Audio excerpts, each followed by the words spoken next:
국가정보자원관리원 화재로 가동이 중단됐던 정부 서비스가 순차적으로 복구되고 있습니다. 모든 시스템의 완전 복구까지는 시간이 걸릴 것으로 보이는데요. 네, 얼마나 걸릴지, 이번 사태의 원인은 무엇이고 재발을 막으려면 어떤 대책이 필요한지 전문가와 짚어보도록 하겠습니다. 염흥열 순천향대 정보보학과 명예교수 자리했습니다. 안녕하십니까? 교수님 안녕하십니까? 네, 안녕하세요. 반갑습니다. 네. 국가정보자원관리원에서 발생한 화재로 정부 전산망이 멈춘 지 나흘째입니다. 평일이 시작되는 오늘 민원 대란이 빚어질 거라는 우려도 나왔었는데요. 공공서비스 일부는 정상화됐지만 이 주민센터, 은행권 등 현장에서의 불편은 여전했던 것 같습니다. 이번 사태를 좀 어디까지 심각하게 보시는지요? 네, 현재 정보자원관리원이 관리하고 있는 이 정보 시스템이 한 1,600개 정도 됩니다. 예. 시스템이 1,600개라는 것은 1,600개 정도의 서비스가 존재한다는 겁니다.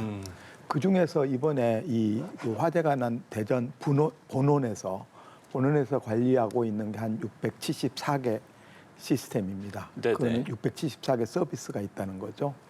그중에서 이제 이 5층에서 화재가 발생했는데요. 네. 5층에서 사고가 발생하고 그 인접에 약 69개의 시스템이 전소돼 버렸습니다. 시스템이 전소됐다는 얘기는 무슨 얘기냐면 그 네트워크 장비가 있고요. 네. 그다음에 이 보안 장비가 있고 그다음에 서버가 있고 그다음에 그 스토리지가 있습니다. 요 전체 세트가 완전히 망가지게 된 겁니다. 그리고 나머지 551개는 다른 층에 2, 3층에 이렇게 위치하고 있어서 화재로부터 안전하게 지킬 수가 있습니다. 그런데 551개도 사실은 이 분진들이 영향을 받을 수가 있습니다. 그래서 이제 서버나 이 하드웨어에 이 스토리지나 이런 하드웨어에 영향을 좀 줄 수가 있으니까 이게 이제 이 복구를 하려면 모든 준비를 차근차근 해서 그 영향을 최소화하는 상태에서 이 서비스가 이 복구가 될 걸로 그렇게 보여집니다. 현재 이 복구 상황은 행안부는 이 정부 시스템을 한 4개의 등급으로 이렇게 구분해서 관리하고 있습니다. 네. 1등급에서 4등급까지 이렇게 하고 있고요. 그러면 1등급, 그러니까 정보의 중요도나 아니면은 사용자 수에 따라서 이 행안부가 이렇게 관리하고 있는 상황입니다.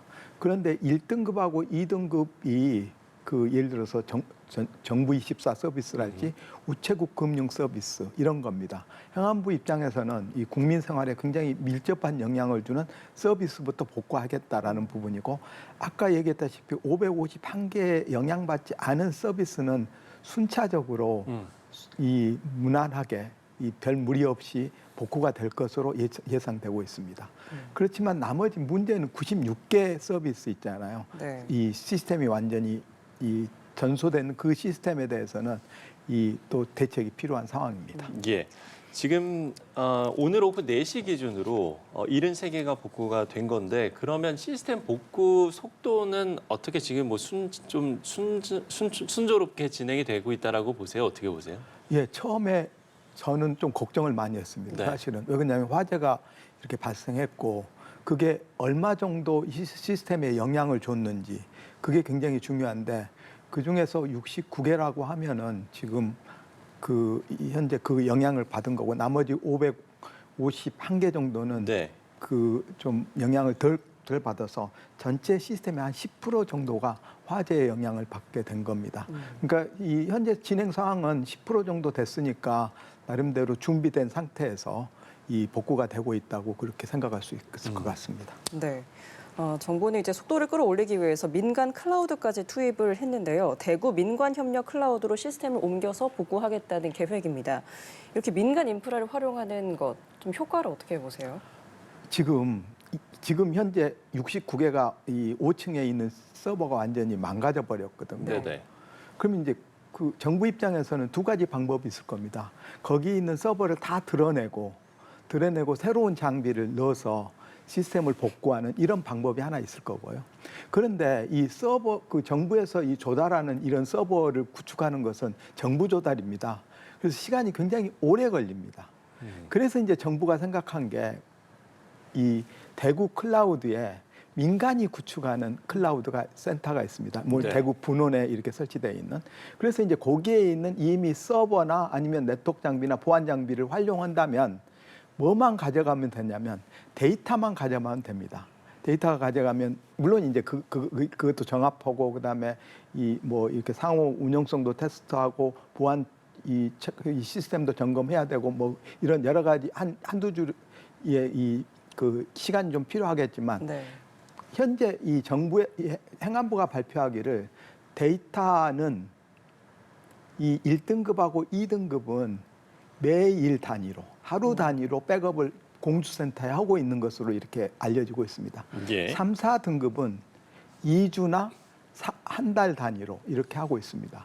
그래서 이제 그 아까 그 공주 분원에 있는 데이터를 잘 이렇게 끄집어내서 아까 그 대구에 있는 그 민간합동 민간협력센터에다가 이렇게 옮겨주면 그러면은 훨씬 현재 있는 그 행안부의 저 대전 본원에 있는 5층에 있는 시스템을 걸어내고 바꾸는 것보다 훨씬 더 시간이 작게 드는 측면이 있습니다. 그래서 정부는 한 2주 정도 이렇게 생각하고 있습니다. 2주도 사실은 이렇게 짧은 시간은 아닌데요. 근데 정부가 2주를 얘기하고 있기 때문에 한 2주 정도는 서비스가 이 전체 복구되기는 까지는 기다려야 될 것 같다 생각이 듭니다. 예. 네. 이번 사태로 국정자원이 서버의 복구 환경은 갖춰져 있지만 클라우드 복구 환경은 구축이 완료되지 않은 상황으로 보인다 이런 관측이 나오더라고요. 이게 아무래도 이제 전문적인 영역이기 때문에 이 부분을 좀 쉽게 설명을 해주신다면 어떻게 이해하면 됩니까? 네, 이게 이제 이중하라는 용어가 있을 거고요. 예. 이원하라는 용어가 있을 겁니다. 처음에 이중하라는 것은 뭐냐면 한 센터 내에다가 똑같은 시스템을 두 개를 이렇게 구축해 놓습니다. 예. 지난번에 행안부가 2023년도에 발생한 것은 이 한 센터 내에 네트워크 장비에 하드웨어 결함이 발생했습니다. 그래서 한동안 서비스가 중단된 부분이거든요. 그런 부분은 이중화 시스템을 구축해 놓으면 한쪽에서 만약에 장애가 발생하면 바로 다른 쪽으로 이렇게 넘겨서 서비스를 계속 받을 수 있습니다. 예. 그런데 이번 같은 경우는 뭐냐면은 화재가 대전 본원에서 발생한 겁니다. 그러니까 행안부 입장에서는 다른 시스템에 영향을 주지 않기 위해서 전체를 다운시킬 수밖에 없습니다. 그러면 이 대전 시스템 전체가 다운이 됐기 때문에 어딘가는 똑같은 그런 기능을 하는 쌍둥이 센터가 있어야 됩니다. 네. 그 쌍둥이 센터가 이원화라는 개념입니다. 그래서 똑같은 시스템을 이 센터를 두 개로 이 두 개 센터에다가 넣어놓고 그리고 액티브라는 방식으로 동작을 합니다. 네. 그래서 똑같이 두 개가 그 동작을 하고 있다가 한쪽 센터에 이상이 발생하면 지금처럼 있잖아요. 그럼 바로 이 다른 뭐 그 공주랄지 아니면은 뭐 광주랄지 대구에서 그거를 테이크오버 해가지고 그거를 똑같은 걸 그대로 서비스를 하면 그러면은 바로 중단 없는 그러니까는 그리고 행안부가 뭘 얘기했냐면 이 2023년 3년에 이제 그 사고가 나고 나서 앞으로는 2-3시간 이내 적어도 1등급하고 2등급 정보 시스템에 대해서는 2-3시간 이내에 복구를 완료하겠다라고 얘기를 했습니다. 네. 그러면 이제 그게 완료가 되려면 이중화된 시스템도 필요하고 이용화된 시스템도 필요하다라고 이렇게 볼 수 있을 것 같습니다. 그게 지금 제대로 지켜지지 않은 이유가 뭐겠습니까? 그렇다면. 이용화 체계가 아직은 덜 구축된 것 같습니다. 완성이 왜 그게 만약에 이 공주센터가 지금 전체 아까 얘기했다시피 1,600개 중에서 이원화 체계는 뭐 시스템 등급에 따라서 1등급하고 2등급을 우선 적용하고 있어서 그 중에 극소수인 것 같습니다. 그리고 전체 시스템을 다 커버한 게 아니고 그 중에서 아주 일부만 이렇게 커버하고 있는 것 같습니다. 그래서 이제 현재 상태에서는 이중화 체계가 원활하게 작동하지 않았다라고 생각하고 있고 그거를 이제 DR이라고 얘기합니다. 예. 그래서 재난 복구 시스템이라고 얘기하고요. 근데 두 가지 개념이 있습니다. 하나는 데이터 복구라는 부분이 있고 그다음에 재난 복구라는 부분이 있는데요. 예, 예. 데이터 복구는 아까 얘기했다시피 공주의 분원에서 이 스토리지를 별도로 하루 단위랄지 아니면은 뭐 2주, 4주 단위에 이렇게 하고 있기 때문에 그 데이터는 살아 있을 것 같습니다. 근데 이제 그 아까 얘기했다시피 그 이중화가 시스템이 완벽하게 작용됐다면 이제 그런 그 행안부가 얘기했던 2~3시간 내에 시스템이 바로 다른 이 센터의 시스템으로 넘어가서 이 원활히 작동했을 것으로 생각이 됩니다. 좀 예. 아쉬운 측면이 있습니다. 일각에서는 이 공주센터가 만약에 제 역할을 했다면 이번 화재가 났어도 국가 전산망 먹통 사태를 막을 수 있었다라는 이야기도 나오더라고요. 이 이야기는 어떤 이야기인지 설명을 해주신다면? 예, 맞습니다. 그러니까 지금 아까 얘기했다시피 이중화 시스템이 작동을 잘하면 됩니다. 네. 그러면 이제 현재 대전 본원이 있고 공주 본원이 있다면은 현재 상태에서는 이 공주센터가 주로 데이터 이 저장 기능을 하는 데이터 복구를 위한 데이터를 이렇게 저장하는 그런 기능만 지금 수행하고 있는데 예. 만약에 이중화 체제로 본원이 있고 그다음에 똑같은 체계 본원에 있었던 정보 시스템의 체계가 적어도 1등급이나 2등급에 대해서요. 이 공주에서 그대로 작동하고 있었다면 이쪽 본원에 화재가 났으면 바로 이 공주에서 바로 그걸 인수해서 계속 서비스를 제공할 수 있기 때문에 그렇죠. 서비스의 중단 없이 제공할 예. 수가 있는 그런 측면이 있습니다. 네, 알겠습니다. 그렇다면 정부가 2024년 문을 열 계획이었으나 2023년 11월 정부 행정 전산망 장애 사태가 발생하자 공주센터에 액티브 재난복구 시스템을 도입하기로 계획을 수정한 바 있었는데 지금 이 액티브 재난복구 어떤 개념인지 좀 쉽게 설명을 부탁드릴게요. 네, 그 아까도 제가 말씀드렸다시피 이중화라는 개념이 있고요. 이원화라는 개념. 이원화라는 네네. 개념이 있습니다. 네. 이원화는 똑같은 쌍둥이 시스템을 두 개를 이렇게 놔둔 겁니다. 그리고 서비스를 노드 밸런싱이라고 해서 예를 들어서 100개의 서비스가 들어오면 50개는 이 대전 이 본원에서 서비스를 제공하고요. 나머지 50개는 공주에서 이렇게 제공을 하고 있다가 만약에 대전 이 본원에서 문제가 생기면은 아까 50개 나머지 것들을 어디로 넘기냐면 공주 이 분원에 이렇게 넘겨서 이렇게 서비스를 하면은 그러면 이제 이 장애가 이쪽에 발생했더라도 서비스는 계속 되고 있으니까요. 그런 개념이 액티브 모드입니다. 보통 액티브 모드가 있고 네. 액티브 스탠바이 모드가 있습니다.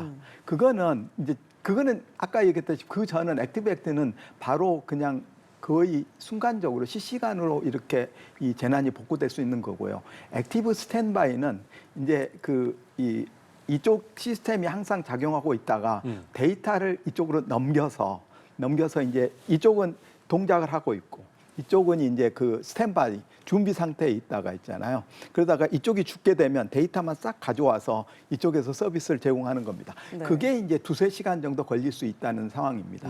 그래서 이상적으로는 액티브 모드로 작동하는 게 가장 이상적인 가장적인 부분이다. 예. 그런데 문제는 뭐냐면 네네. 액티브 모드로 동작을 하려면 아까 그 센터 내에 이중화가 필요하고 이원화가 필요하기 때문에 한 세트만 필요한 게 아니고 4세트가 필요하게 됩니다. 아, 그렇네요. 예, 그러면 4세트가 필요하다는 얘기는 그만큼 장비를 더 사야 되는 거고요. 네. 또 비용적인 측면에서도 예, 그리고 네. 또 이렇게 관리를 잘해줘야 됩니다. 그냥 이렇게 4세트가 자동적으로 작동하는 게 아니고요. 뭐 이 데이터를 동기화시키는 그런 작동도 필요하고 노드 밸런싱도 잘 해야 되고요. 그렇기 때문에 그런 상황에서 이 관리 인력이 필요합니다. 두 가지가 필요합니다. 장비가 필요하고 관리가 필요한데요.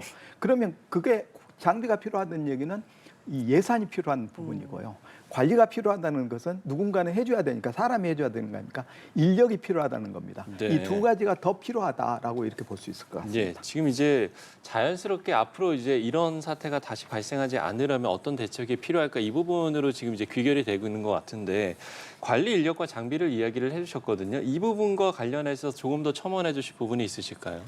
네, 우리가 이제 AI 시대에 돌입하고 있고요. 네네. 우리 정부가 AI 3대 강국을 목표로 하고 있습니다. 그런데 모든 이 사이버 보안은 모든 정보통신 서비스의 기반이 되고 있습니다. 그렇죠. 만약에 사이버 보안이 무너지면은 정보통신 서비스 자체는 사상 누각일 수밖에 없습니다. 그래서 그러면 이제 우리가 지금까지 민간에서 뭐 이렇게 사고가 났을 때 질타한 것들이 뭐냐면 CEO가 이 보안에 관심이 없었다. 그리고 투자를 많이 안 했다. 네. 그리고 조직에 있어서 보안 문화가 성숙하지 못했다라는 것들을 계속 질타해 왔습니다. 네. 이번 경우는 정부가 이제 그런 이 비난을 받을 소지가 있습니다. 그래서 앞으로 정부가 이제 행안부만의 힘은 힘으로는 될 것 같지는 않습니다. 왜냐하면 아까 얘기했다시피 예산이 필요하고 인력이 필요하기 때문에 예산 당국의 협조가 필요할 것 같습니다. 그래서 이 사이버 보안의 이슈는 국정의 최고 우선순위가 돼야 되는 부분이고요. 예. 그걸 하기 위해서는 역시 정부도 똑같이 이 예산을 투입하고 그다음에 이 뭐 이렇게 사이버 관리 체계를 구축하는 그래서 인력도 필요하고요. 이런 부분이 필요하다고 생각합니다. 똑같이 그 민간에서 했던 그것들이 바로 정부에 그대로 옮겨와야 될 시기가 되지 않았나는 생각이 듭니다. 네, 예. 알겠습니다. 국가정보자원관리원 화재 대책까지 들어봤습니다. 여명리알 순천현대 정보보호학과 명예교수와 함께했습니다. 오늘 말씀 고맙습니다. 고맙습니다. 네, 감사합니다.